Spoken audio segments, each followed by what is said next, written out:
Today I'm reviewing Yankee Hotel Foxtrot by Wilco. So the album throughout is pretty consistent. It's 11 songs. It's like 50 minutes long. And throughout the whole thing, the album kind of this like a light, not too heavy rock music, slight kind of maybe some country thrown in there, tiny bit. And then this like mixed thing where it sounds like all these things are falling apart and everything. And sometimes they're like, you can hear them just underneath everything happening in a song. And then right at the end of one of the songs on the album, it will all come out near the end portion of a song. This is basically the structure of the first song, I'm Trying to Break Your Heart, which is the longest song on the album. It's like 7 minutes. Pretty good. It has this whole sort of like drone breakdown thing happening, and also has the singing we're going to experience the rest of the album. And the lyrics on the first track reflect most of the album pretty well, which is like, oh, she left.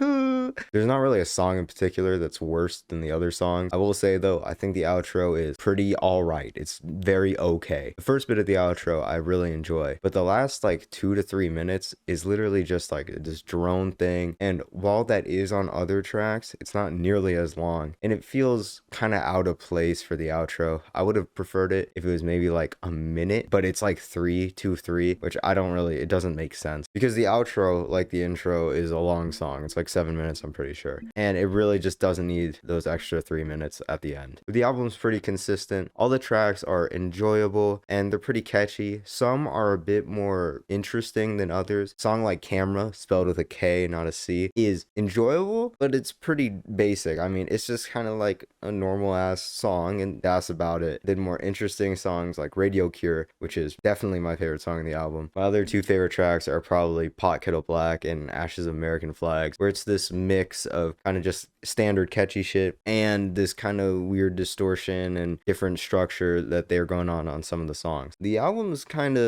it's pretty good. It's able to hold this very same mood the entire time of kind of like, fuck, she left me, but also this weird distortion throughout. The problem is that some of these songs are just kind of all right, and that's it. Some are really good and some are all right. Most of them are kind of just all right. It's not bad, but it's not really like amazing either. And also the outro is a pretty weak outro. It's longer than it needs to be, and it really just overstays its welcome. And because of that, I'm going to give Yankee Hotel Foxtrot by Wilco a 8 out of 10. So that's what I think about the album. Do you like the album? Do you not like the album? Tell me in the comments below, or say some other shit. It doesn't really matter. Just also want to say, sorry about the really late upload. It's been like, I think, a week since the Radiohead review. Reason for this is mainly because school has been kicking my ass in the past week. Who knew missing multiple days would suck ass this bad? There is a post in my community tab on my channel for the next 5 albums that will be reviewed, so go ahead and check out the community tab and vote on which album you want to see next. All those albums will be reviewed, and yeah, thank you for watching and have a good day. Oh, distance has no way making love.